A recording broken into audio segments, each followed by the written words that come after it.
température des tuyaux, la température de l'eau dans les tuyaux, mais quelque part en diminuant la température de l'eau dans les tuyaux, on va aussi limiter les pertes. Donc on avait vu dans le tableau, quel est mon petit tableau, voilà, on avait vu dans ce tableau-ci, alors je ne sais pas si ce tableau-ci était clair pour tout le monde, mais donc on a bien le diamètre des tuyaux en partie supérieure, et les déperditions, un peu comme pour les maisons et pour la passoire que je vous avais montré mardi, un peu comme pour la passoire, les déperditions, elles sont proportionnelles à la différence de température entre, alors j'allais dire l'intérieur et l'extérieur. Alors ici, l'intérieur, ben, c'est l'eau, la température de l'eau, et l'extérieur, c'est la température de l'air dans lequel est le tuyau, de l'air dans l'ambiance où est le tuyau. Et donc, si on a de l'eau, admettons, à 60 degrés dans un environnement de tuyau qui est à 20 degrés, donc ça veut dire que c'est un tuyau qui passe dans le volume chauffé, et bien dans ce cas-là, on a un delta T de 40 degrés, et si on a un tuyau de DN 50, donc DN 50, c'est 5 cm grosso modo de diamètre, donc à peu près comme ceci, un peu plus petite, hein, eh bien on a une puissance émise, je parle de déperdition, c'est un peu faux parce qu'ici c'est des watts, donc c'est une puissance émise de 81 watts. Donc 81 watts, alors ça c'est par mètre de tuyau, par longueur de 1 mètre de tuyau. Donc si vous avez 100 mètres de tuyau et 100 mètres de tuyau dans des caves de grands bâtiments, on y est très très vite, hein, parce qu'il y a toujours l'aller et le retour. Eh bien 100 mètres de tuyau, et vous vous retrouvez à 8100 watts. 8100 watts, c'est ça, je ne dis pas de bêtises, 8100 watts, 8 kilowatts. 8 kilowatts, faites le calcul de 8 kilowatts pendant une saison de chauffe. Alors on a vu la saison de chauffe, c'est grosso modo de mi-septembre à mi-mai. Alors ça varie un peu d'une année à l'autre, mais grosso modo on est quand même toujours plus ou moins sur cette période-là. Donc ça fait un peu moins de 6000 heures. Donc 8 kilowatts pendant 6000 heures, ça fait 48, je ne dis pas de bêtises, 48 000 kilowattheures possible, 48 000 kilowattheures, c'est ça, 48 000 kilowattheures. Et on a dit juste avant, ben, un litre de mazout, 1 mètre cube de gaz égale 10 kWh, donc 48 000 kWh, donc ça fait 4800 litres de mazout qui sont perdus par mes 100 mètres de tuyau si ce tuyau-là est chaud à 60 degrés toute l'année. Donc c'est énorme en fait, les déperditions par les tuyaux, elles sont vraiment énormes. Donc il faut absolument éviter de perdre cette chaleur inutilement. Et donc l'autre bon plan, ben, c'est de diminuer la température de l'eau. Et donc si on parvient à diminuer la température de l'eau, donc par exemple si on était dans un tuyau avec de l'eau à 80 degrés dans une ambiance à 20 degrés, eh bien, pour un DN50, on aurait eu une puissance émise de 130 watts. Si on peut diminuer cette température d'eau à 60 degrés, donc 60 degrés de température d'eau, 20 degrés ambiante, donc on est un delta T de 40 degrés, mais on est à 80 watts. Donc on voit qu'en diminuant la température d'eau de 20 degrés, eh bien on gagne, alors en pourcentage, c'est quoi, 40%, un truc comme ça. Il faudrait faire le petit calcul, mais hors de grandeur, 40%. Donc la température d'eau a un impact aussi vraiment très important par rapport aux déperditions des tuyaux.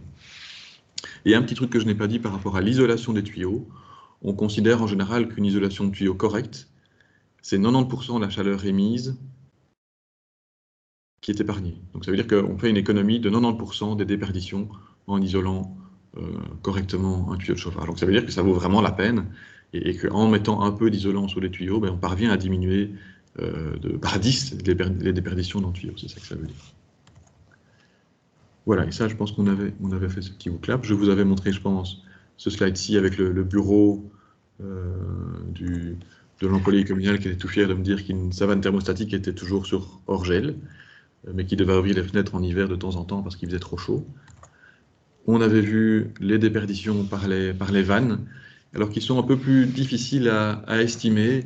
Et grosso modo, alors ça c'est un calcul un peu approximatif, mais grosso modo on considère qu'une vanne correspond à une longueur de tuyau de l'ordre de à l'équivalent d'une déperdition par des tuyaux de l'ordre de 1 mètre de tuyau à 1 mètre 70.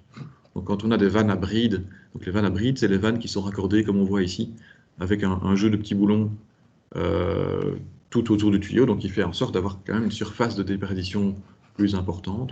Mais pour les vannes à bride, on considère en général l'équivalent, donc une vanne égale 1,7 m de déperdition de tuyau, de diamètre équivalent. Et pour les vannes dites à boule, les vannes à boule, a priori, on les a ici, donc on en devine une ici. bien, c'est des vannes à boules, et on peut assimiler ceci grosso modo à une vanne à boules aussi. Bien, on a l'équivalent grosso modo de 1 mètre de tuyau de déperdition, donc ce qui est relativement important, et donc ce qui n'est pas à négliger. Donc l'idée, c'est vraiment de mettre ces matelas isolants, qui sont malheureusement généralement des matelas qui sont faits sur mesure, donc ça coûte quand même assez cher. Et donc au niveau rentabilité, bien on est sur des rentabilités de l'ordre de 4 à 6 ans en moyenne pour le placement de tels matelas. Voilà, j'avais fait un petit voclap avec ceci, mais je ne pense pas que ce soit vraiment pertinent. C'était un petit jeu. Je pense qu'on n'avait pas besoin de ça. Ça, je vous avais montré là. Oui, je vois des mains levées.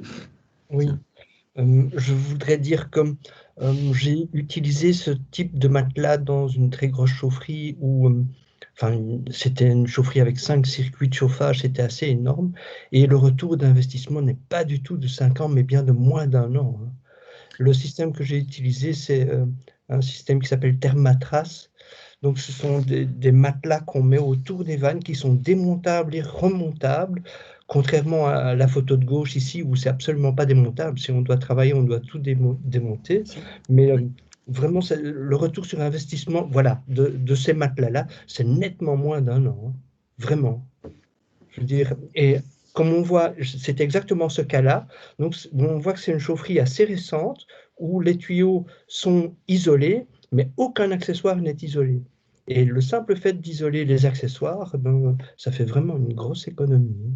Et vraiment, ce système-là n'est pas aussi cher que ce qu'on pense. Hein. Je ne sais pas si je peux parler de marque, mais nous, on a utilisé une marque qui s'appelle Thermatras, c'est hollandais.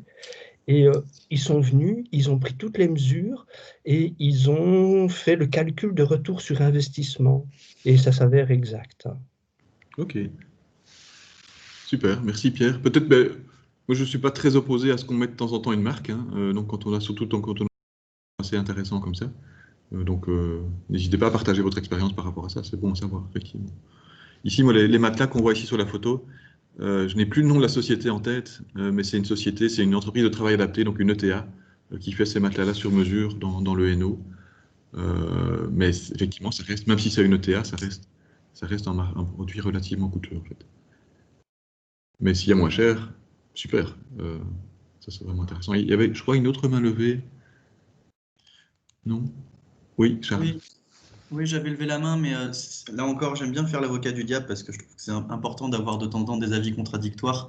Euh, Est-ce que, notamment, Monsieur Tac, là, qui vient de parler de sa rentabilité sur 1 an, comment est-ce que comment est-ce qu'on calcule vraiment cette rentabilité? Parce que, supposons qu'une chaufferie soit mise avec une régulation, on parle d'horaires de fonctionnement. Alors, effectivement, on a des déperditions dans la cave, qui sont des déperditions, mais pas tant que ça, puisque ça réchauffe une partie du plancher, du rez-de-chaussée. J'extrapole un peu, hein, mais sur des heures de chauffe, quand on prend 6000 heures de chauffe, par exemple, ça veut dire 250 jours, mais c'est 250 jours à 24 heures sur 24. Or, une bonne régulation, normalement, ne chauffe pas 24 heures sur 24. Et je pousse encore plus loin le vis sur le petit calcul des 100 mètres. Ben, on avait 50 mètres dans un sens, 50 mètres de retour, mais normalement, la température de retour est assez inférieure à la température de départ. C'est le but des convecteurs. Donc, juste, j'essaye de voir comment,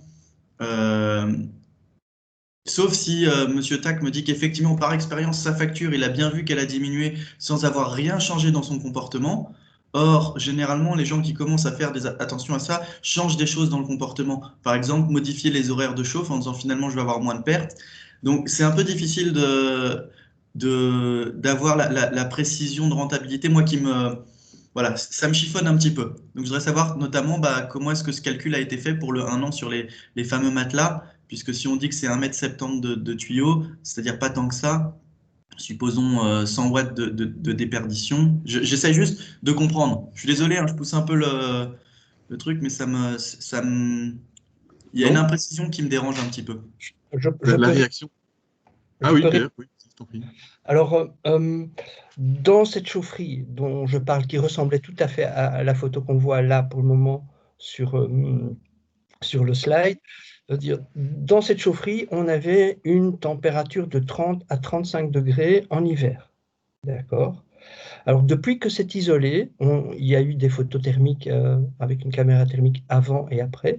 Depuis que c'est isolé, on a même isolé la porte foyère de la chaudière.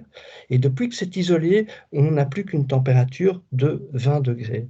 Ça veut simplement dire que toute la chaleur, au lieu d'être perdue dans la chaufferie, a été distribuée au bâtiment. D'accord? Pour donner une petite idée, c'était un bâtiment où il y avait 120 codes d'étudiants.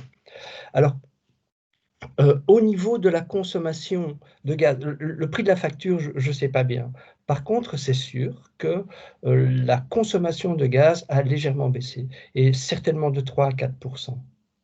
Et on n'a isolé que la chaufferie. Le bâtiment est grand. Là, on vient de parler de 100 mètres de tuyaux de 2 pouces. Là, c'est certainement 500 mètres de tuyaux de 2 pouces que j'ai là, en départ et en retour. Alors, autre chose, pour la température de retour de l'eau, pour les 50 mètres départ, 50 mètres retour, on parle bien de température moyenne. Donc là, quand on parle d'une température de 70 degrés, c'est qu'on suppose que le départ est à 80 degrés et le retour à 60 degrés, ce qui fait une température moyenne de 70 degrés, un petit peu de la même manière qu'on calcule un circuit de chauffage sol. Je ne sais pas si ça répondait à la question. Mais j'ai effectivement vu une petite consommation de gaz en moins. Je fais maintenant, là, on est en train de loguer tous nos compteurs. Et cette chaufferie-là est déjà loguée. Et oui, avec le calcul des degrés jour, je vois vraiment qu'il y a une très légère diminution de consommation. Donc, quoi qu'il arrive, ça vaut toujours le coup d'isoler. Et c'est un bâtiment qui va être démoli dans moins de 10 ans. Donc, on vient de faire des frais assez conséquents pour une durée de moins de 10 ans. Et ça vaut vraiment la peine, franchement, je vous assure. Voilà, j'ai dit. Merci Pierre. De rien. Il y avait encore peut-être une réaction de quelqu'un? Ok, alors je voyais Guillaume, le micro est visiblement allumé. Merci. Voilà, donc effectivement, c'est pas moi qui l'ai dit, donc c'est encore plus génial. isoler tout ce qui est tuyau. Et alors effectivement, pour un bureau externe, calculer les déperditions réelles, c'est vraiment loin d'être difficile, parce qu'il doit rentrer et il doit connaître quelle est la régulation de la chaufferie, quelle est la régulation de tous les circuits de chauffage, et estimer la température moyenne de tous les tuyaux, évidemment. Et donc ça nécessite de rentrer dans le paramétrage de l'installation, ou éventuellement de faire une mesure pendant une période pour évaluer la température moyenne des tuyaux. Et ça, il n'y en a pas beaucoup qui le font. Donc effectivement, le calcul précis n'est pas évident. Et c'est le genre de choses où on a vite tendance à surévaluer les déperditions en prenant des chiffres qui nous plaisent bien. Voilà. Effectivement, le calcul de rentabilité, si on veut qu'il soit précis, il faut des chiffres précis, évidemment. Voilà, j'ai l'impression qu'on fait de l'aller-retour ici. Donc ça, je vous avais montré la belle chaufferie. Le tableau issu de la PEB par rapport à l'isolation des tuyaux, donc qui est l'épaisseur réglementaire que l'on a en fonction de l'emplacement des tuyaux et en fonction du diamètre des tuyaux, mais je pense qu'on avait parcouru ça mardi. Et on en était, je pense, à cette photo-ci, où je vous avais dit qu'une des possibilités, c'est de diminuer la température de l'eau. Et on en était, pour moi, à ce niveau-là. Alors, diminuer la température de l'eau, il y a plusieurs façons de diminuer la température de l'eau. Et historiquement, alors je dis bien historiquement, l'organe que l'on utilisait pour diminuer les températures d'eau, pour gérer et régler la température de l'eau de chauffage, c'est une vanne 3 voies, c'est ce qu'on appelle une vanne 3 voies. Et plus spécialement une vanne 3 voies mélangeuse. Donc une vanne 3 voies mélangeuse, c'est une vanne qui est schématisée ici, en version schéma hydraulique, que l'on voit ici. Donc ici on en a une, deux, et il y en a une troisième ici, dont le corps de la vanne est isolé, donc on ne visualise pas très bien. Et donc, la vanne 3 voies, c'est ceci. Et la vanne 3 voies, qu'est-ce qu'elle fait? Eh bien, quand la vanne est tout à fait ouverte, on est dans la situation ici en bas. Quand la vanne est tout à fait ouverte, ça veut dire que toute l'eau qui monte ici, toute l'eau qui va aller dans les radiateurs ici, eh bien, c'est de l'eau qui vient directement du collecteur, donc c'est de l'eau à température chaudière. Donc l'ensemble de toute l'eau qui part dans les radiateurs part à la température de la chaudière. Si ma vanne est tout à fait fermée, on est dans la situation ici en haut, donc quand la vanne est tout à fait fermée, eh bien j'ai une circulation d'eau, donc on voit que j'ai un circulateur ici, j'ai une circulation d'eau qui se fait, de l'eau qui part vers le radiateur, qui passe dans le radiateur, qui revient en chaufferie, et qui revient à la vanne. Et donc on a l'eau qui tourne sur elle-même. Alors ça n'a pas beaucoup de... en tout cas, ça n'a pas d'intérêt puisqu'on n'apporte pas de chaleur au radiateur. Ça sert juste éventuellement en fin de journée à évacuer les dernières calories qu'il y a dans les tuyaux et à éviter que ces calories-là soient perdues dans la chaufferie ou dans des espaces pas chauffés. Donc de renvoyer ces calories-là dans les radiateurs. Mais donc la vanne n'est, pour ainsi dire, normalement en fonctionnement pas dans cette situation-là. Par contre, elle est quasi toujours en position intermédiaire, donc ni tout à fait ouverte, ni tout à fait fermée, et donc laisse passer une quantité d'eau, une certaine quantité d'eau qui vient directement de la chaudière, et laisse passer une certaine quantité d'eau qui revient des radiateurs. Et donc en fonction du mélange d'eau chaude et l'eau qui passe dans les radiateurs, elle revient a fortiori plus froide en chaufferie, donc l'eau qui revient ici est forcément assez froide ou plus froide, et bien le mélange de cette eau chaude avec cette eau froide, on parvient à régler une température de l'eau de départ ici du circuit. Et donc ma régulation, mon réglage de température, c'est bien ma 23 voies qui la gère en fonction d'une consigne qui est donnée par ma régulation. Donc si la régulation dit qu'il faut de l'eau à 45 degrés, je dis n'importe quoi, eh bien ma vanne va faire un mélange entre de l'eau qui vient peut-être ici à 70 degrés et de l'eau qui vient ici peut-être à 40 degrés. Et donc dans ce cas-là, j'aurai sans doute beaucoup plus d'eau, j'aurai certainement beaucoup plus d'eau de retour que d'eau de départ pour arriver à cette température de, j'ai dit quoi, 45 degrés je crois 45 degrés. Donc ça c'est un organe qui est toujours très très présent en chaufferie, qui historiquement était le seul, voire l'unique organe pour gérer les températures des circuits de chauffage. Donc on en rencontre beaucoup, mais dans les nouvelles installations, on essaye de plus en plus d'éviter de placer de telles vannes, parce que c'est un moteur, c'est une vanne qui pose encore régulièrement des petits soucis. Donc c'est une complexité, je dirais, au niveau hydraulique et au niveau régulation, qu'on peut maintenant éviter avec des chaudières à condensation en fonction du type de circuit hydraulique. Donc toi qu'on essaye, dans la mesure du possible, d'éviter de placer.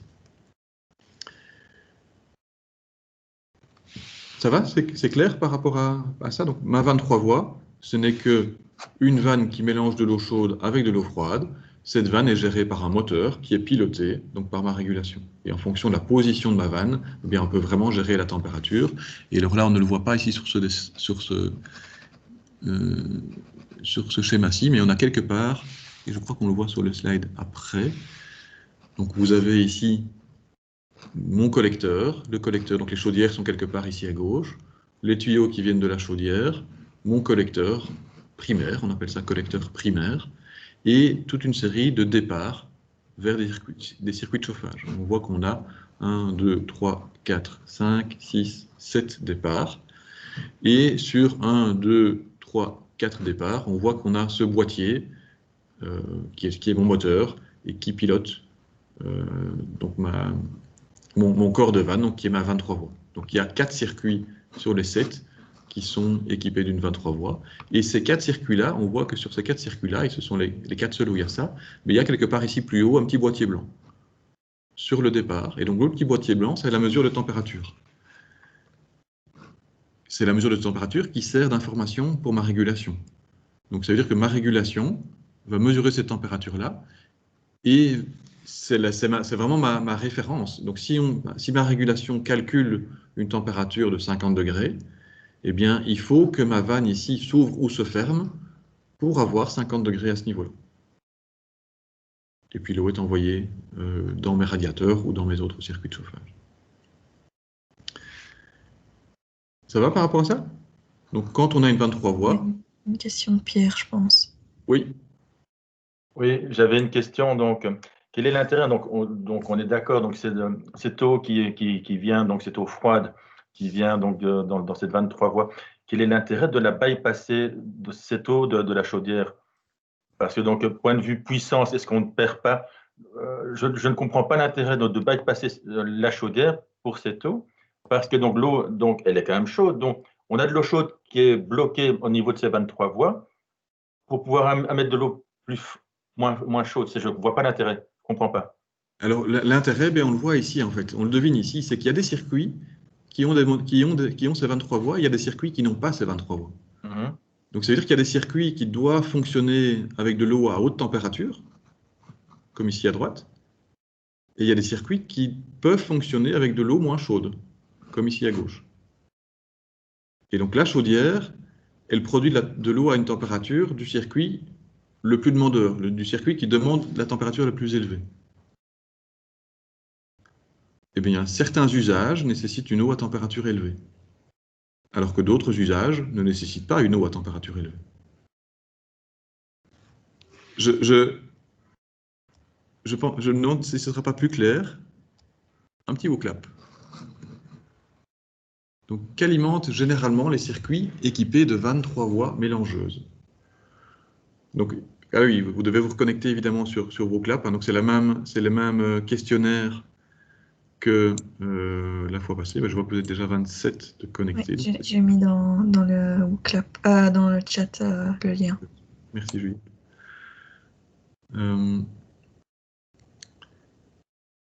Et donc ici, la question qui se cache derrière ma question ici, c'est de me dire, ben tiens, si j'ai une 23 voies mélangeuse, ça veut dire que c'est un circuit qui demande c'est un usage.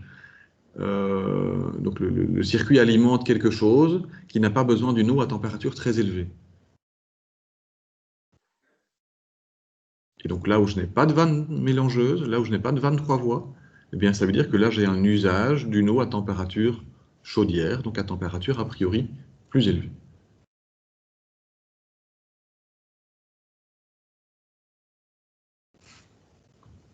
Et donc il y a évidemment plusieurs réponses possibles. Hein. Donc vous pouvez cocher plusieurs réponses.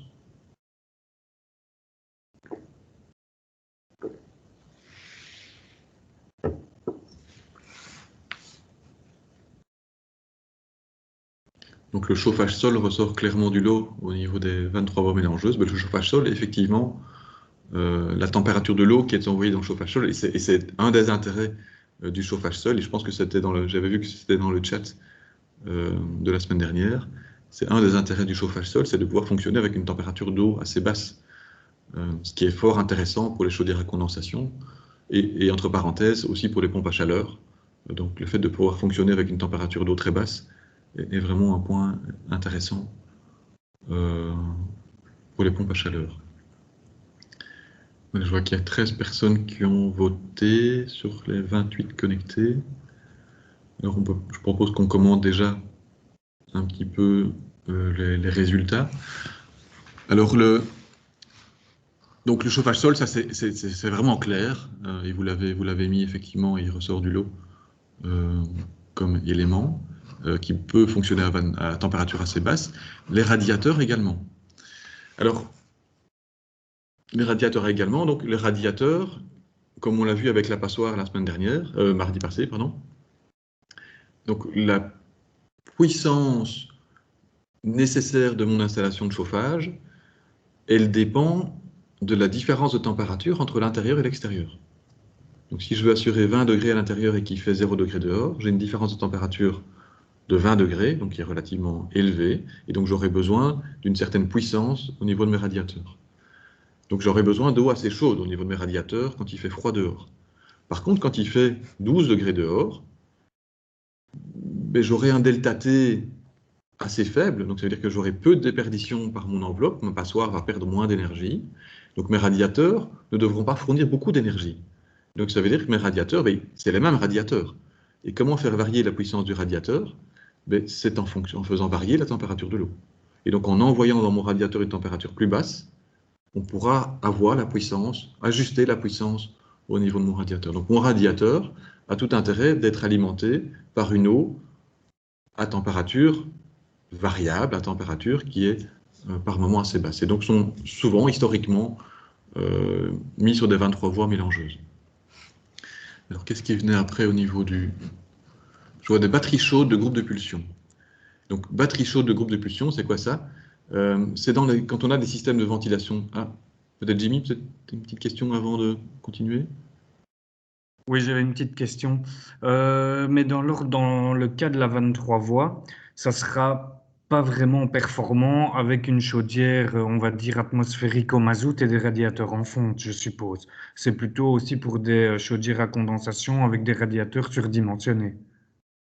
Non, je dirais dans tous les cas, et historiquement, même dans les vieilles installations, on a des 23 voies mélangeuses, parce que, comme je viens d'expliquer au niveau du radiateur, les besoins de température ne sont pas, les besoins de puissance n'est pas le même au fil de la saison. Donc quand il fait très froid dehors, mes radiateurs ont besoin d'une eau très chaude. Quand il fait doux dehors, mes radiateurs n'ont pas besoin d'une eau chaude. Or, ma chaudière, et en particulier les vieilles chaudières, elles fonctionnent à température fixe en général. Donc elles fonctionnent plutôt à haute température. Et donc le principe dans les vieilles installations, c'est d'avoir un principe courant, ce n'est pas le principe recommandé, hein, j'insiste bien là-dessus, c'est un principe courant d'installation existante, c'est d'avoir une chaudière qui fonctionne à une température fixe assez élevée et d'avoir des 23 voies derrière qui permettent d'ajuster la température de l'eau qui est envoyée dans les radiateurs. Ok. Ça va? Ça, c'est un point assez important parce que énormément d'installations, alors pas dans le résidentiel, mais dans les bâtiments un peu plus grands, dans les bâtiments logements collectifs et tertiaires, on a quasi toujours des 23 voies. Merci. Alors donc, ma batterie chaude de mon groupe de pulsion, donc mon groupe de pulsion, c'est une ventilation mécanique. Donc c'est une pulsion d'air que j'ai, donc de l'air pulsé dans mes locaux, et donc c'est vraiment mes gros boîtiers de groupe de ventilation, qui sont, quand on a de l'air pulsé, mais cet air qui est pulsé, il ne peut pas être pulsé à la température extérieure. Donc ça veut dire que c'est de l'air qui doit être réchauffé. Et pour réchauffer cet air, on a dans les groupes de ventilation, donc dans les grosses boîtes qui comprend ces ventilateurs, on a ce qu'on appelle une batterie chaude, donc un espèce de gros radiateur qui chauffe l'air qui est pulsé dans les locaux. Eh bien, ces groupes de pulsion, traditionnellement, sont alimentés avec de l'eau chaude, voire très chaude. C'est de l'eau à température chaudière. Donc en général, pour ces groupes de ventilation, pour ces groupes de pulsion, on n'a pas de 23 voies mélangeuses. Alors j'insiste sur mélangeuse parce qu'on verra qu'il y a un autre type de 23 voies et on a cet autre type de 23 voies plutôt pour ces circuits-là. Donc les batteries chaudes de groupe de pulsion, nous en général, il n'y a pas de 23 voies mélangeuses pour ces groupes-là. Qu'est-ce qu'on avait d'autres affichés? Des aérothermes. Alors des aérothermes, on pourrait éventuellement avoir une 23 voies, mais ce n'est pas toujours le cas. Donc un aérotherme, c'est un élément, je ne sais pas si tout le monde voit ce que c'est un aérotherme, j'en ai déjà des photos tout à l'heure. Donc ces espèces de grosses boîtes qu'on trouve beaucoup dans les halls sportifs et dans les halls industriels qui pulsent de l'air chaud dans l'ambiance. Mais ces grosses boîtes sont alimentées par de l'eau chaude, souvent, voire parfois directement du gaz, mais c'est quand même régulièrement de l'eau chaude. Eh bien, cette eau qui arrive à l'aérotherme, elle est nécessairement à température relativement élevée, mais on pourrait avoir une 23 voies parce qu'il pourrait y avoir un autre circuit qui demande de l'eau encore plus élevée. Et qu'est-ce qui pourrait demander encore de l'eau plus élevée? Eh bien, si on a une sous-station, donc quand on a une sous-station, alors une sous-station, c'est quand on a un collecteur qui est déporté ailleurs dans le bâtiment, donc un second collecteur qui est plus loin dans le bâtiment, qui lui, en général, requiert de l'eau aussi à une température assez élevée. Donc effectivement, pour alimenter une sous-station, on n'a jamais de 23 voies mélangeuses, donc la sous-station est toujours alimentée avec une température, avec une eau à température chaudière. Pour l'eau chaude sanitaire, on a normalement jamais, on n'a jamais non plus de 23 voies mélangeuses, parce que produire de l'eau sanitaire, ça nécessite une température d'eau élevée, et donc c'est de l'eau dans la température directement de la chaudière qui alimente la production d'eau chaude sanitaire. Donc là, on n'a pas de 23 voies mélangeuses. Et les convecteurs, alors des convecteurs, ce sont des éléments qui ressemblent assez fort à des radiateurs, mais qui fonctionnent en général avec des températures un peu plus élevées que des radiateurs. Mais généralement, on a quand même des 23 voies mélangeuses pour des convecteurs, mais pas nécessairement. Tiens, il y a une petite question de Guillaume. Comment? Il y a une petite question de Guillaume. Ok. Oui, bonjour. D'après ce que tu disais, donc pour les anciennes installations, les anciennes chaudières avec une vanne 3 voies, donc quand on on commande par le thermostat de la chaudière à une certaine température, ça agit donc directement sur la vanne 3 voies. Ce n'est pas le brûleur ni des choses comme ça. Donc il faut distinguer, et je pense qu'on verra peut-être ces aspects-là dans l'aspect partie régulation on verra tout à l'heure, si tu veux bien, Guillaume. Je ne vais peut-être pas rentrer dans ce détail-là maintenant. D'accord. Parce que ça, c'est vraiment la régulation, en fait. Qu'est-ce que pilote le thermostat d'ambiance et qui fait quoi? Ça, c'est vraiment la régulation. Donc, Mais ouais. comment la vanne 3 voies est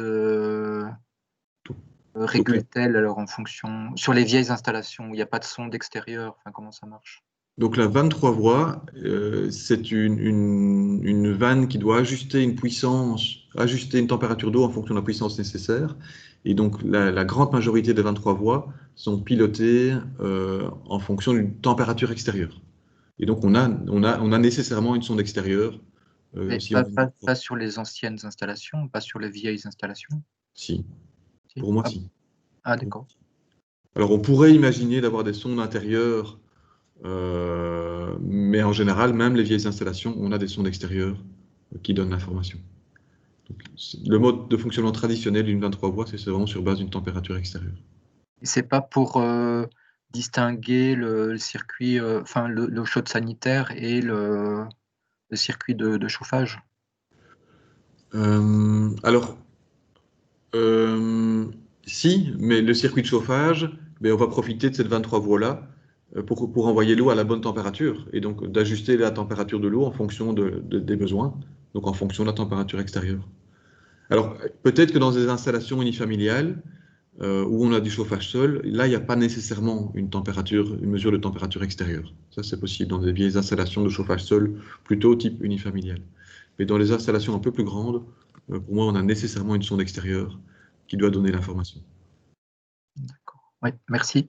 J'y reviendrai au niveau de la régulation, mais on peut déjà. Oui, oui, Charles, tu avais. Du coup, je reviens sur cette histoire de 23 voies. Du coup, il semblerait qu'une 23 voies n'a pas d'intérêt quand on a une chaudière modulante. Alors, c'est un peu pour ça que je disais que dans les vieilles installations, c'est vraiment un organe très fréquent, mais que dans les installations modernes, on essaye d'éviter cela. C'est parce que dans les installations modernes, effectivement, on essaye de réguler la température, de faire varier la température au niveau de la chaudière et plus au niveau des circuits. Donc, c'est-à-dire qu'on essaye d'éviter que la chaudière ne produise de l'eau à trop haute température. Et donc, ça veut dire qu'on fait varier, on fait varier. On ne commande plus la 23 voies, on commande directement la chaudière, en fait, effectivement. Ok. Et du coup, ma deuxième question qui en ressort un petit peu, c'est quel est l'intérêt du coup de cette 23 voies, notamment pour des circuits de chauffage? À un moment, quand on a parlé des radiateurs, si on met des vannes thermostatiques sur les radiateurs. Puisqu'en fait, d'avoir de l'eau très chaude qui passe dans le radiateur pose pas de problème si le radiateur s'arrête et que le circuit secondaire ou primaire qui passe à côté du radiateur a juste bypassé le radiateur. Oui, ça je répondrai à ta question tout à l'heure quand on parlera des vannes thermostatiques. D'accord, ok, c'est bon, merci. Est-ce qu'il y avait encore une autre question? Je vois qu'il y a une main levée, mais je ne sais pas qui. Non? Allons-y. Donc, typiquement, dans l'exemple ici, alors il n'y a pas les noms dessus et je ne sais pas par cœur, mais les 4 circuits de gauche, c'est probablement vers des radiateurs, et éventuellement des convecteurs, mais plus probablement des radiateurs ou éventuellement du chauffage sol. Hein. Et les 3 circuits-là, il y en a probablement un vers de l'eau chaude sanitaire et peut-être 2 vers des groupes de pulsion ou peut-être un ou peut-être vers des sous-stations. Donc voilà, c'est vraiment l'exemple typique. Mais en général, ça doit être marqué dessus et on doit pouvoir avoir l'information.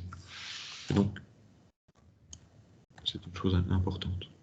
Voilà, donc on a vu la distribution de chaleur. Il y a quelques petits mots à dire, pas grand-chose par rapport à l'émission de chaleur. Et puis après, on attaquera, je dirais, la régulation, où on verra justement comment est régulé ces 23 voies, qu'est-ce qui commande, etc. Donc quand on parle d'émetteurs, on parle d'émetteurs de chaleur. Donc on a pas mal parlé de radiateurs. On a également parlé de convecteurs. On a des aérothermes, ça c'est plus de l'industriel ou des hauts sportifs. Et on a aussi touché un mot du chauffage sol. Voilà, ce sont 4 émetteurs très différents qui ont des caractéristiques très différentes. Là où le chauffage sol, mais fonctionne vraiment essentiellement par rayonnement, donc il émet sa chaleur par rayonnement, et qui est caractérisé par une température d'eau basse. Et bien, à côté de ça, on a totalement à l'opposé des aérothermes qui ne chauffent que de l'air. Donc c'est vraiment un ventilateur qui force un passage d'air dans une espèce de radiateur, un petit peu comme les radiateurs de voiture. Donc on a un ventilateur là derrière qui pulse de l'air au travers de cette espèce de radiateur, et donc on ne chauffe que de l'air. Et donc c'est un mode de chauffage tout à fait convectif, donc avec un chauffage d'air. Le convecteur, comme son nom l'indique aussi, est un élément tout à fait convectif. Donc la surface ici de ma paroi du convecteur, elle est quasi à température ambiante. Donc mon convecteur ne fait que chauffer de l'air, et de l'air qui arrive par en dessous du convecteur et qui ressort par ici au-dessus. Mon radiateur, c'est un peu un élément un peu mixte, puisqu'on a un panneau rayonnant, donc on a une surface chaude qui rayonne sa chaleur, et on a aussi différentes plaques avec des ailettes qui favorisent la convection. Donc il y a un effet de convection qui se fait entre les plaques. Et donc ça permet, je dirais, d'avoir un système un peu mixte qui combine des intérêts du chauffage sol avec l'intérêt des éléments plus convectifs. Alors, par contre, on a un petit inconvénient au niveau des radiateurs, c'est que mon radiateur, qui a un panneau, qui sont des panneaux chauds, et vont rayonner la chaleur vers l'ambiance, mais ils vont aussi rayonner de la chaleur vers le mur, qui sont en général les murs extérieurs. Et donc ça, c'est de la chaleur qui n'est pas utile, donc qui est perdue, et donc c'est un point qu'il faut éviter. Alors pour donner un ordre de grandeur, alors c'est bien des ordres de grandeur ici que je donne, un radiateur à ailette, comme on voyait sur la photo, qu'on a sur la photo ici, il émet grosso modo 60-70% de sa chaleur par convection et 30-40% de sa chaleur par rayonnement. Et ça, c'est en fonction de la surface et des dimensions du radiateur, du nombre d'ailettes ici, du nombre de plaques, pardon, et du nombre de petites ailettes pour favoriser la convection. Les convecteurs, les convecteurs, c'est juste une boîte dans laquelle il y a une espèce de grosse résistance parcourue par de l'eau chaude. Mais cette grosse résistance chauffe de l'air qui, par convection, une convection naturelle, va s'échapper en partie haute du convecteur. Alors la petite variante, c'est le ventilo-convecteur. C'est la même chose que ceci, sauf qu'il y a des petits ventilateurs qui forcent le passage d'air ici pour chauffer donc directement l'air qui est envoyé dans la pièce. Alors, la nuance entre le convecteur et le ventiloconvecteur, c'est que le convecteur, donc ce modèle-ci, pour pouvoir chauffer, il a besoin d'une eau à température assez élevée pour pouvoir mettre l'air en mouvement, donc vraiment réchauffer l'air et mettre l'air en mouvement.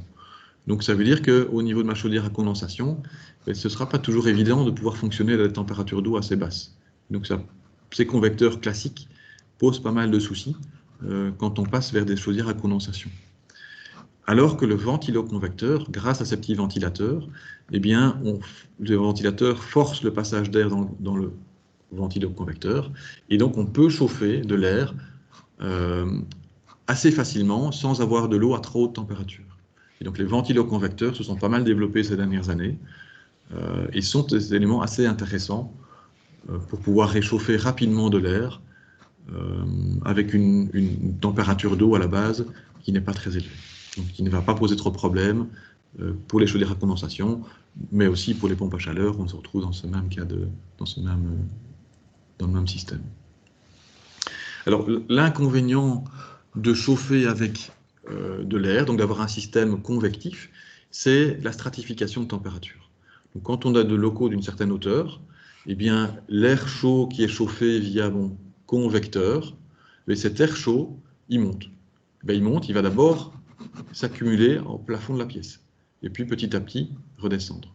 Donc ça veut dire qu'on aura une stratification de température, donc on aura une température entre la partie haute de la pièce et la partie basse qui sera relativement importante et qui n'est pas très confortable. A contrario d'un radiateur qui rayonne davantage, et donc on a un effet de convection qui effectivement engendre un petit effet de stratification de température, mais on a un effet de rayonnement qui permet d'avoir un bon niveau de confort, je dirais quand on est assis sur son fauteuil juste en face. Donc le convecteur, globalement, apporte un confort généralement moins élevé qu'un radiateur.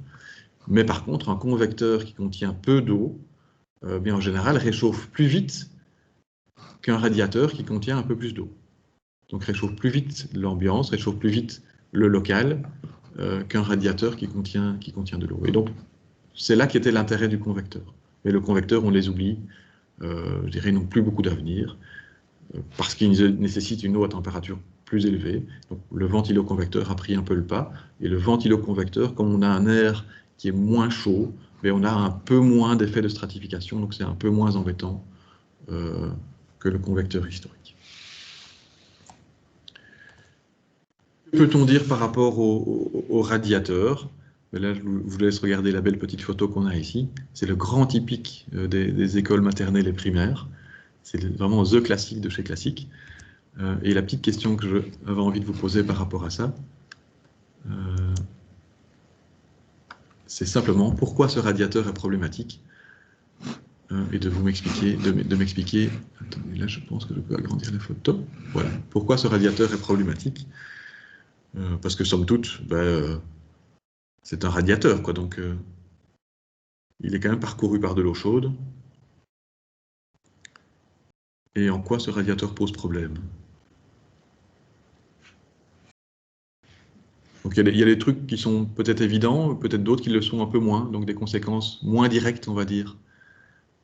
Et donc, je vous invite à peut-être réagir par rapport à ça.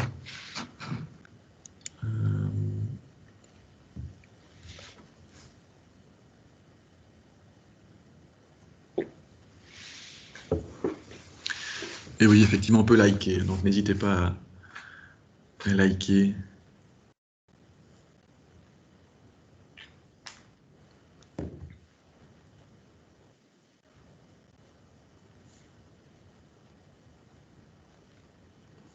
Je vois qu'il y en a qui n'ont pas su se lever ce matin, visiblement, qui rentrent encore.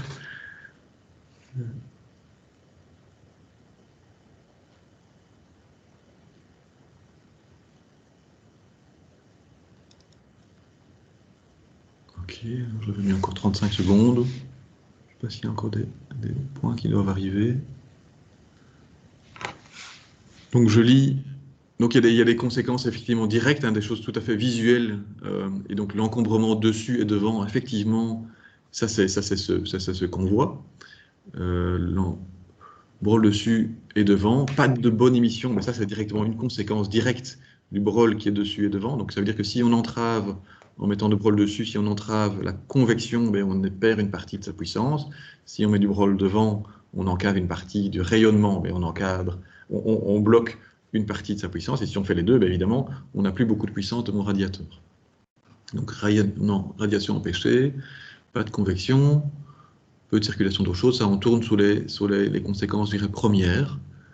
Alors, couche de peinture sur le radiateur, oui, là je ne vois pas directement la conséquence. Je ne sais pas si la personne qui a mis ça avait quelque chose de particulier en tête, éventuellement on peut l'expliquer. Je laisse la parole si jamais.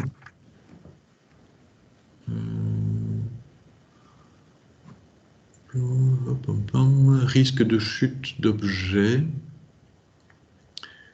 Oui, ça peut être des choses qui peuvent tomber dans le radiateur, effectivement, j'imagine que c'est ça que ça veut dire. Alors, ce point-là, je vais l'aborder juste après, effectivement, accessible aux mains des enfants. Ça, on voit des choses assez intéressantes par rapport à ça.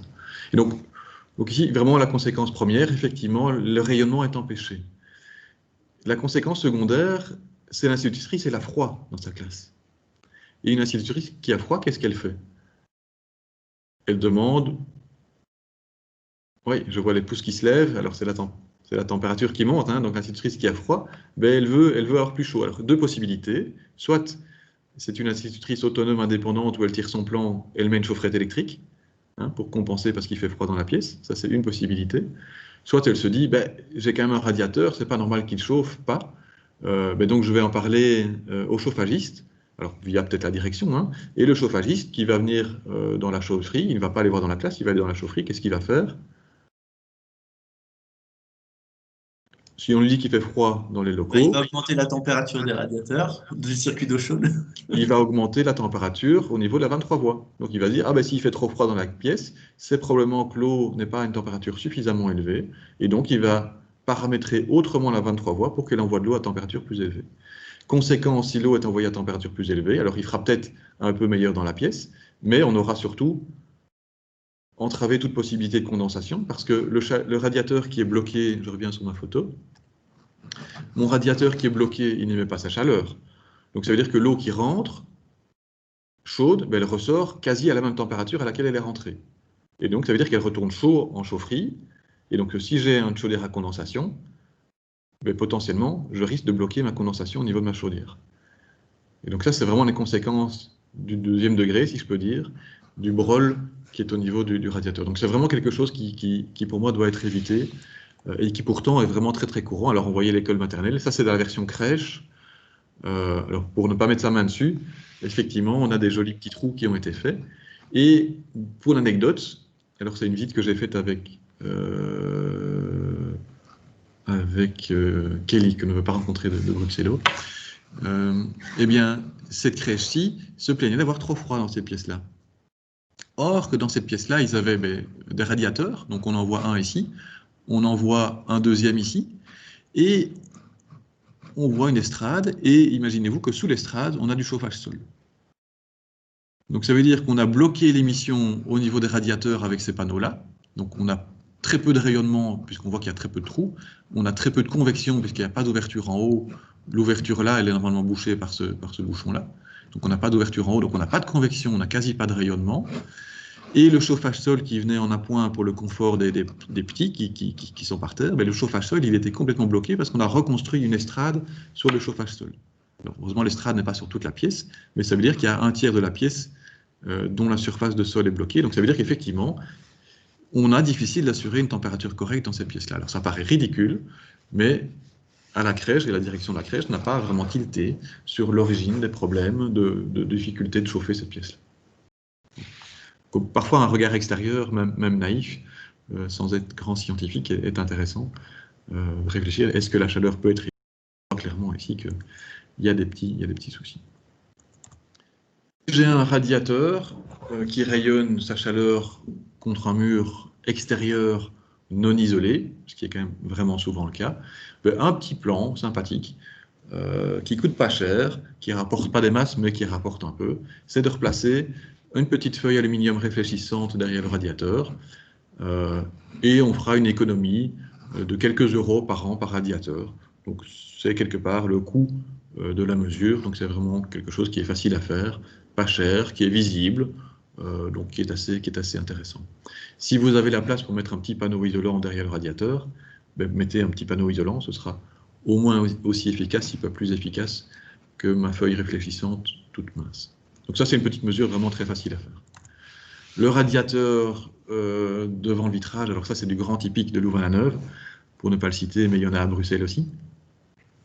Eh bien, soit vous mettez un petit panneau entre le vitrage et le radiateur, donc un petit panneau isolant, et donc là, on aura vraiment coupé cet effet de rayonnement du radiateur vers le vitrage, soit vous en profitez pour remplacer le châssis, et vous mettez plutôt un panneau opaque en partie basse, donc en allège, et là vous allez, ce panneau opaque est quand même nettement plus isolant, a quand même nettement meilleure capacité d'éviter ce rayonnement du radiateur, et donc est un peu plus intéressant. Alors par rapport au radiateur, ce qui est quand même intéressant de signaler, c'est quelques petits problèmes courants. Donc à côté du radiateur encombré, où l'institutrice se plaint que ça ne chauffe pas sa classe, eh bien parfois on a des radiateurs qui ne sont pas chauds, ou pas uniformément chauds. Et donc, de se poser la question, tiens, ce radiateur, c'est quand même étonnant qu'il ne soit pas chaud. Ah, je vois que Cédric avait une question. Oui, Cédric. Oui, en fait, moi, ce que j'ai de plus en plus comme problème, c'est je suis pas spécialiste dans tout ce qui est distribution de chauffage, mais j'ai des installations où il n'y a pas de désemboueur. Et donc, petit à petit, avec les nouveaux radiateurs, j'ai de la boue qui se met au fond. Je sais pas si on va en parler. ou pas du tout? Comme ça, Alors, non, je n'ai pas directement de ce problème-là. Je pensais parler plutôt de problèmes de dysfonctionnement hydraulique, de déséquilibre hydraulique, mais qui est causé par ces problèmes d'embouage, qui peut être causé par ces problèmes de boue aussi. Donc peut-être un petit mot, puisque tu poses la question par rapport au problème de boue. Effectivement, c'est un problème qui est assez fréquent dans les anciennes installations.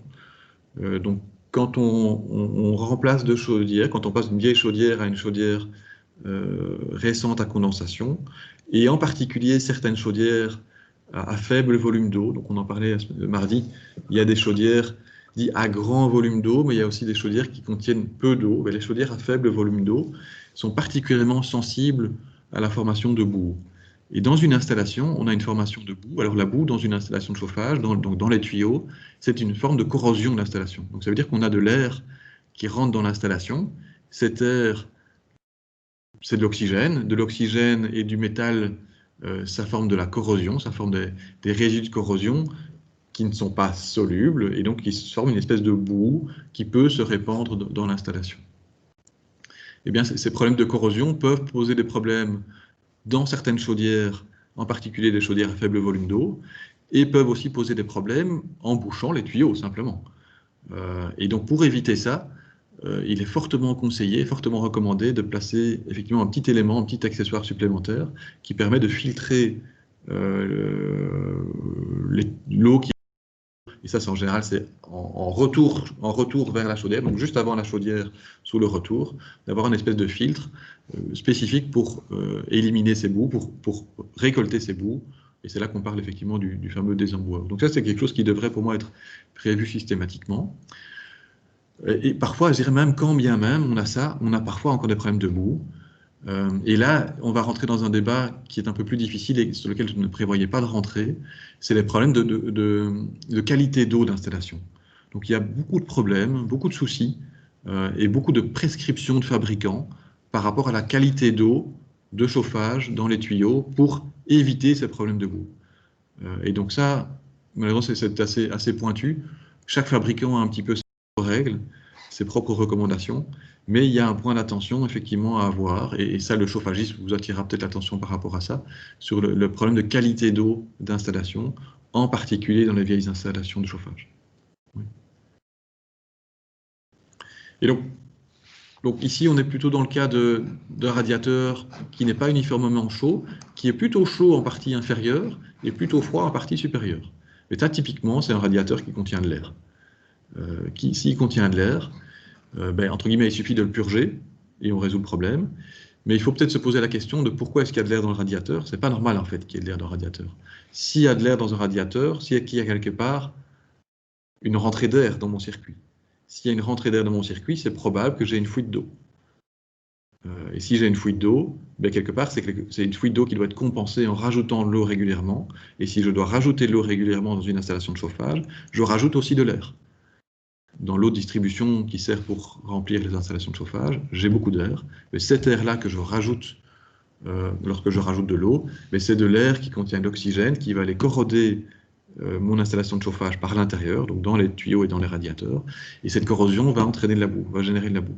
Et donc ça veut dire qu'une installation de chauffage où je rajoute fréquemment de l'eau, j'ai un risque de corrosion qui est vraiment élevé, et donc un risque de boue qui est très élevé aussi. Donc c'est vraiment un truc à traquer.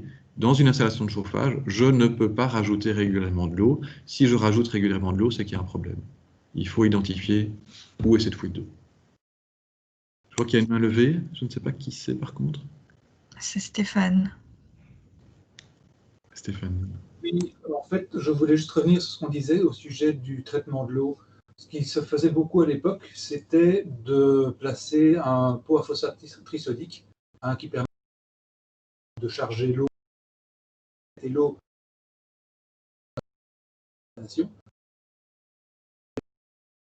Maintenant, ce que je conseillais, surtout ce que j'ai beaucoup conseillé maintenant, c'est d'installer le pot en question, mais d'attendre 1 an de fonctionnement de l'installation et de mesurer,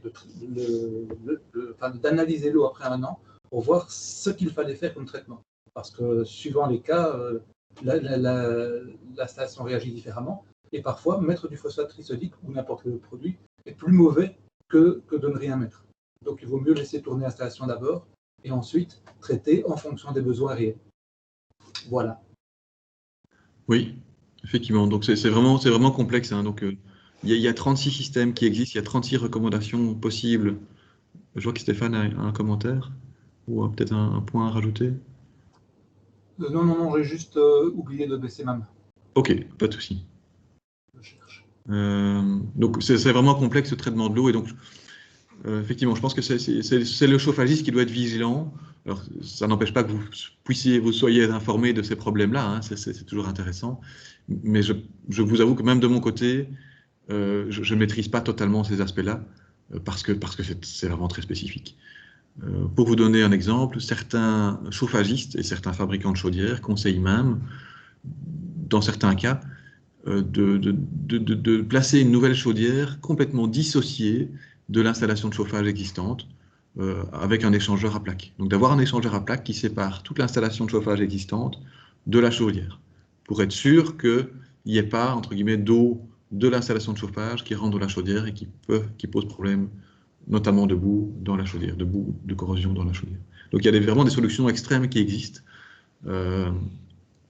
et qui ne sont pas évidentes d'un point de vue énergétique, parce que rajouter un échangeur à plaques, ça veut dire qu'au niveau du primaire, donc au niveau de la chaudière, on doit nécessairement fonctionner à une température d'eau plus élevée, parce que l'échangeur à plaques, il a ce qu'on appelle un pincement, donc il est réglé pour chauffer de l'eau à une certaine température, mais il doit recevoir de l'eau à une température plus élevée que cela. Et donc, le risque de condensation, si c'est une chaudière à condensation, pourrait être entravé, pourrait être limité de ce fait-là. Donc c'est vraiment assez problématique en pratique. Je vois qu'il y a encore une main levée. Et je ne vois pas qui, ça c'est vraiment embêtant. Ouais, c'est moi. Ok.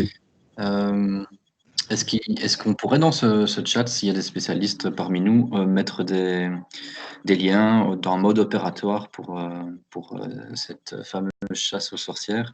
J'ai vraiment un gros problème, moi, avec la maison communale. Chaque période chaude, on doit remettre, et on ne trouve pas de fuite, c'est ça le pire. C'est ce qu'il y a un mode opératoire à suivre. S'il y a des gens, des spécialistes ici, s'ils savent mettre, peut-être pas intervenir oralement, sinon on va perdre du temps, mais dans le chat, des liens ou quoi, ce serait super sympa. Oui. Alors je pense qu'il y a des sociétés qui sont un peu spécialisées hein, pour répondre à la question dans ce type de recherche de fuite. Mais c'est vrai qu'on ne va peut-être pas rentrer dans ce détail-là ici maintenant. Mais les caméras thermiques est un outil précieux, si jamais, pour ce type de recherche. Voilà, donc ici, donc la cause fréquente de l'air dans les radiateurs. L'autre cause fréquente de problèmes avec des installations de chauffage existantes, c'est le problème de déséquilibre hydraulique. Alors ça, c'est vraiment très très fréquent. C'est pas toujours facile à diagnostiquer, mais c'est relativement clair à comprendre. Dans une installation de chauffage, vous avez votre chaudière qui est sur la gauche, ben, l'eau elle est fainéante. L'eau qui est envoyée dans une installation, si elle est facile d'aller dans le premier radiateur et puis de revenir à la chaudière, ben, elle ira dans le premier radiateur et elle reviendra à la chaudière. Et donc ça veut dire que dans ce cas-là, ben, il y aura un peu moins d'eau qui ira dans le deuxième radiateur et puis qui reviendra à la chaudière, encore un peu moins d'eau dans le troisième et ainsi de suite. Donc ça veut dire que mon dernier radiateur n'aura pas le même débit d'eau que mon premier. Et donc il risque de faire froid dans cette pièce-là. Ça, c'est vraiment quelque chose de très très fréquent. C'est pas toujours évident à gérer, parce que ce sont des installations existantes, on n'a pas nécessairement ce qu'on appelle des vannes de réglage au niveau de l'hydraulique. Donc parfois, on doit un peu bricoler pour brider les premiers radiateurs. Hein, donc, alors on a ça ici au bureau, hein, donc il faut brider les radiateurs du premier étage pour être sûr que l'eau aille au quatrième étage, ben oui. Et donc on doit un peu brider. Et une façon de brider, on peut utiliser, alors c'est pas l'usage initial, hein, mais on peut utiliser les fameux T d'isolement, donc les T qui permettent de pouvoir enlever un radiateur si on veut tapisser ou peindre derrière. Et donc là, il y a une espèce de vis qui peut être fermée. Donc c'est un peu bricolo, hein, je vous dis que c'est pas une solution très très noble, mais on peut bloquer le passage d'eau du premier radiateur en fermant et en bloquant un peu ce T de réglage pour que l'eau puisse aller plus loin dans l'installation. Il y a des systèmes un peu plus nobles via des corps de vannes, généralement de vannes thermostatiques, qui sont spécialement conçus pour freiner le débit d'eau. Donc en plus de la fonction thermostatique, j'ai une fonction blocage ou freinage de débit d'eau pour justement bloquer, freiner l'eau du premier radiateur pour que l'eau aille un peu plus loin dans l'installation. Donc ça, c'est quelque chose qui est quand même beaucoup plus noble comme solution pour résoudre ce type de problème-là. Et donc ça, au niveau diagnostic, ben, en général, c'est assez simple. Plus on s'éloigne de la chaudière, plus les radiateurs sont froids. Et ça, a priori, c'est pas normal. L'installation ne devrait pas fonctionner comme ça. Oui, je vois, Jimmy, que tu lèves la main. Alors, j'aurais voulu savoir, en copropriété, quel était l'outil le plus facile à mettre en place pour éviter en fait ce déséquilibre hydraulique? En fait, que ce soit en copropriété ou dans tout autre bâtiment, ça va dépendre très fort du schéma hydraulique de l'installation. Donc la première chose à faire, pour moi, c'est d'essayer de comprendre comment fonctionne l'installation de chauffage, donc de redessiner complètement le schéma hydraulique de l'installation. Et une fois que ça est fait, eh bien, on pourra essayer de trouver la meilleure solution pour résoudre ce problème-là. Soit placer des vannes de ce type-ci, soit placer des vannes de réglage, et donc là il faut vraiment une interruption au niveau des tuyaux et placer des vannes de réglage. Alors là je n'ai pas repris de photo ici, mais il y a des vannes de réglage spécifiques, mais il faut avant tout il faut comprendre le circuit hydraulique et comprendre comment sont agencés tous les radiateurs par rapport à toute la distribution. Oui, donc je ne peux pas faire une réponse générale malheureusement par rapport à ça. Ok. Ben, ça a l'air compliqué parce que généralement en copropriété, il n'y a jamais de schéma de l'installation hydraulique et l'installation de chauffage, hein. Honnêtement, Oui. on ne trouve pas ça. Et donc, en fait, en pratique, il y a deux possibilités. Soit on a un chauffagiste un peu sérieux qui essaie de bien faire les choses et qui essaie de comprendre l'installation pour agir au bon endroit, donc pour essayer de freiner les radiateurs qui doivent être freinés. Ça, c'est un bon chauffagiste. Mais la majorité des chauffagistes, qu'est-ce qu'ils vont faire? Ben, deux choses, deux actions potentielles. Je réponds, hein. Soit il va augmenter la température de l'eau à nouveau. Hein, donc ça, c'est première réaction classique. Deuxième réaction classique. Je vois que Eric, tu voulais dire quelque chose, mais ton micro est coupé. Surdimensionnement de la chaudière? Alors, Remplacer le radiateur. pas directement ici le surdimensionnement de la chaudière, mais donc pour essayer de pousser l'eau davantage. Oui, Pierre? Ben, c'est plutôt mettre un circulateur alors. Voilà, on met un circulateur plus puissant.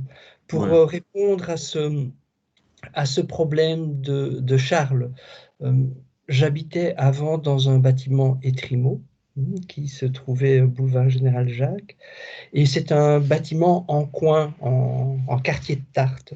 Donc il y avait une façade sud et une façade nord.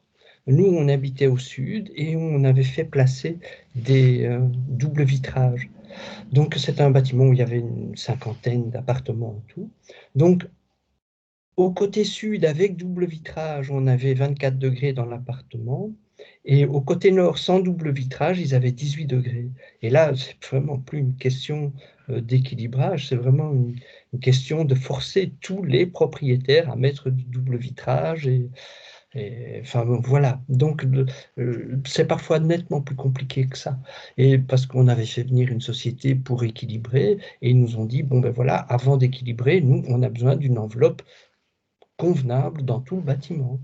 Et on ne peut pas forcer les copropriétaires à mettre du double vitrage. Enfin, bon, voilà, tout ça pour parler un petit peu de ce type de problème. Cela dit, l'équilibrage, c'est un truc capital dans un bâtiment. Voilà. Oui. Si on pouvait liker, je likerais la réaction de Pierre, effectivement. Hein. Donc, résoudre le problème autrement, avec une vision plus globale en isolant l'enveloppe, c'est une belle façon de fonctionner, effectivement. Ok, plus de main levée. Voilà, donc l'hydraulique, c'est pas évident à gérer, mais c'est un problème assez intéressant quand même, et qui mérite d'être mentionné. Parfois, on a le radiateur qui est chaud en partie haute, mais vraiment très limité juste sur la partie haute, et froid sur le reste. Souvent, alors ces problèmes-là, c'est souvent des problèmes qui sont liés à une petite fuite au niveau de la vanne, en fait. Donc il y a un très faible débit d'eau au niveau du radiateur, et donc on maintient, la chaleur reste en partie supérieure du radiateur, mais on n'a pas un débit suffisant pour vraiment irriguer tout le radiateur. Voilà. C'est un petit truc un peu courant, ça n'a pas beaucoup de conséquences en général, parce que c'est plutôt lié à un problème de fuite au niveau de ma vanne ici, qui peut provoquer des petits problèmes de surchauffe éventuellement, mais rarement beaucoup plus. Mais un point que je trouve assez intéressant, et je pense que c'est... j'avais relu un peu le chat de mardi, après avoir clôturé la session, et j'avais vu qu'il y avait une réaction par rapport au chauffage sol. Eh bien, je veux vous dire que moi, je n'aime pas du tout le chauffage sol. Le chauffage sol, en tout cas le chauffage sol conventionnel, mais il a des avantages, on l'a dit, température d'eau assez basse qui permet de vraiment valoriser la condensation, ça c'est super, mais son gros inconvénient pour moi du chauffage sol traditionnel, c'est son inertie. Donc ça veut dire qu'entre le moment où on envoie de l'eau chaude dans le chauffage sol et le moment où la chaleur est perçue dans la pièce, ben, il y a parfois plusieurs heures. Or, alors, je parle ici des bâtiments un peu correctement isolés. Si j'ai un bâtiment un peu correctement isolé, il est fort possible qu'à 9 h du matin, j'ai un beau rayon de soleil et que dès qu'il y a un rayon de soleil, il fasse tout de suite bon dans la pièce. Alors, la photo ici est une belle référence. On a une grande baie vitrée. Alors, je n'ai pas l'orientation ici, mais imaginons qu'elle est plein sud. Ben, cette grande baie vitrée, au moindre rayon de soleil, il va faire tout de suite bon dans la pièce. Or, mon chauffage sol, pour avoir bon dans la pièce, j'aurais dû l'allumer plusieurs heures avant. Donc ça veut dire que cette pièce-là, ben, je l'aurais chauffée avec le chauffage sol inutilement, finalement, puisque au moindre rayon de soleil, je n'ai plus besoin de ce chauffage-là. Et mon chauffage sol, il continue à émettre encore pendant plusieurs heures. Donc ça veut dire que c'est de la chaleur, pour moi, qui n'est vraiment pas utilisée de façon judicieuse. Un chauffage sol, certes, il amène un bon niveau de confort, il faut reconnaître, hein, quand la température d'eau est basse, on a vraiment un chouette niveau de confort, mais d'un point de vue énergétique, d'un point de vue économie d'énergie, mon chauffage sol inertiel, il n'est pas du tout un optimum. Alors, je n'ai pas malheureusement ici, tiens, effectivement, elle est en... J'essaierai d'aller la rechercher ici pendant la pause, et on va bientôt faire une petite pause. Il existe des chauffages sol dits basse inertie. Donc ça veut dire que les tuyaux d'eau chaude ne sont pas enrobés dans des centimètres de chape bien lourdes. Ce sont souvent des panneaux, des tuyaux d'eau qui sont insérés dans des panneaux. Et ce type de chauffage sol-là, étant peu inertiel, donc étant très réactif, mais ne pose pas ce souci, ou en tout cas beaucoup moins ce souci-là. Et pour moi, je trouvais plus intéressant d'un point de vue énergétique que les chauffages sol conventionnels avec forte inertie. Voilà, Jimmy, tu voulais peut-être faire un petit commentaire? Okay. Sans micro. Excuse-moi. J'aurais voulu avoir ton avis par rapport au chauffage sol. Il y a de plus en plus d'études qui montrent que certaines personnes ne le supportent pas, la sensation qui vient par le bas et par rapport au corps au niveau santé. Donc, je sais que je sors un peu du sujet, mais ça m'intéresse, en fait, ton avis là-dessus. Alors, Eric, c'était une réaction par rapport à ça? Je vois que tu... Voilà. Oui, non, tout à fait. Donc, c'est ce que j'ai dit par rapport au chauffage au sol. Je ne sais pas si vous m'entendez. Oui. C'est vrai que le fait de chauffer par les pieds, et, pour la circulation sanguine, c'est vraiment pas l'idéal. Donc, pour les personnes qui sont statiques, il y a beaucoup d'études. Je vois que Pierre n'est pas d'accord, mais voilà, j'ai lu beaucoup de trucs là-dessus et apparemment, c'est pas l'idéal. Voilà, je laisse peut-être Pierre enchaîner. Je crois qu'il a... Alors, je pense qu'un point à ce niveau-là, c'est la température du sol. Et donc, c'est clair que si on peut avoir un chauffage sol à basse température, donc en fait, tout dépend de la température d'eau que l'on va avoir. Mais si on peut avoir un chauffage sol à basse température, je pense qu'on diminue sensiblement ce type de problème. Mais effectivement, dans les vieux bâtiments peu isolés, un chauffage sol, ben, il doit émettre une puissance importante finalement, puisqu'il doit compenser toutes les pertes du local. Et donc là, on peut se retrouver avec des chauffages sol haute température qui, d'un point de vue confort, peuvent être vraiment problématiques.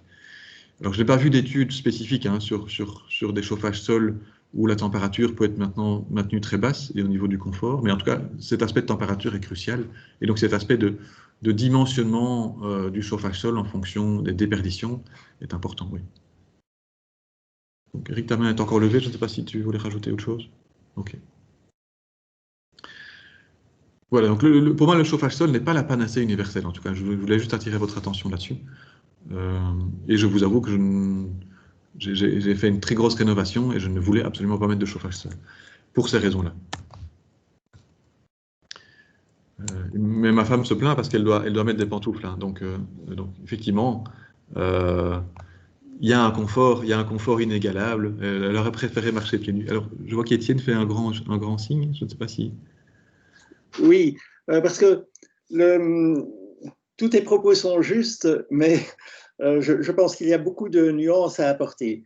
Pour le chauffage par le sol, par exemple, donc tu donnes la photo en montrant ces grands châssis, etc. Mais ces châssis sont peut-être orientés plein nord et ne reçoivent peut-être pas un ensoleillement. Donc, ce sont des choses à étudier dans un contexte bien particulier, avec la bonne raison que tu donnes que, effectivement, il faut tenir compte de l'inertie du chauffage par le sol. Les chauffages par le sol à faible teneur d'eau, donc il faut aussi tenir compte de l'endroit dans lequel, enfin du complexe dans lequel ça se trouve. C'est tout le complexe qui doit avoir moins d'inertie pour avoir le bénéfice de ce type d'installation, hein, qu'on rencontre de plus en plus. La question de la température, donc tu le disais bien, c'est vraiment pour le chauffage par le sol qui est très intéressant parce qu'on peut travailler quand même avec de l'apport solaire, etc., parce qu'on travaille vraiment à basse température. Ce sont des installations qu'il faut vraiment calculer en fonction des déperditions d'énergie et de la surface et de la qualité de l'inertie du bâtiment et de son enveloppe. Ce sont tous des éléments, tous des facteurs qu'il faut vraiment voir tout à fait dans le détail, quoi. Voilà. Mais il y a beaucoup de nuances à apporter à ce propos et à propos de beaucoup d'échanges qui ont été donnés maintenant déjà depuis 9 heures. Je vais en rester là. Merci. Oui, mais n'hésitez pas, hein. Franchement, moi, je vous invite à faire part de vos commentaires. J'aime bien les avocats du diable et effectivement, il faut peut-être parfois recadrer certains propos. Oui, non, mais le propos est juste, mais il faut bien en comprendre les concepts pour pouvoir chaque fois bien nuancer et bien avoir une réponse adaptée, en fait. Voilà. Il y aurait beaucoup trop à dire. Donc, voilà, c'est bon. Okay. Merci beaucoup. Oui.